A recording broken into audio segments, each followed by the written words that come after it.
కొంత విరామం తరువాత సినిమా నటీనటులను సాంకేతిక నిపుణుల ప్రతిభను ప్రోత్సహించే సంప్రదాయ కార్యక్రమానికి సీఎం రేవంత్ రెడ్డి ఆధ్వర్యంలో తెలంగాణ ప్రభుత్వం మళ్లీ శ్రీకారం చుట్టింది.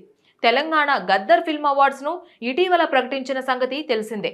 2024లో విడుదలైన ఉత్తమ చిత్రాలకు, వాటిలో నటించి ఉత్తమ ప్రతిభను చూపిన నటీనటులకు, సాంకేతిక నిపుణులతో పాటు 2014 జూన్ నుండి 2024 డిసెంబర్ 31 వరకు సెన్సార్ జరుపుకున్న చిత్రాల్లో కూడా ఉత్తమ చిత్రాలను ఎంపిక చేసి ఇందులో భాగంగా అవార్డ్స్ ఇవ్వనున్నారు. ఇటీవల విజేతల జాబితాను కూడా ప్రకటించారు. కాగా అపూర్వ వేడుక కోసం హైదరాబాద్లోని హైటెక్స్ వేదిక సర్వాంగ సుందరంగా ముస్తాబవుతోంది. జూన్ 14న అంగరంగ వైభవంగా, అత్యంత ప్రతిష్టాత్మకంగా ఈ వేడుకను తెలంగాణ ప్రభుత్వం నిర్వహించడానికి సన్నాహాలు కూడా చేస్తోంది. దాదాపు కొంత విరామం తర్వాత ప్రభుత్వం అందిస్తున్న తెలంగాణ గద్దర్ అవార్డులు అందుకోవడం పట్ల అవార్డుల విజేతలు, తెలుగు సినిమా ప్రముఖులు, తెలుగు సినిమా ప్రేక్షకులు హర్షం వ్యక్తం చేస్తున్నారు. తమ ప్రతిభను గుర్తించి తగు రీతిలో సత్కరించుకోబోతున్న తెలంగాణ ప్రభుత్వం మీద ప్రశంసల జల్లులు కురుస్తున్నాయి.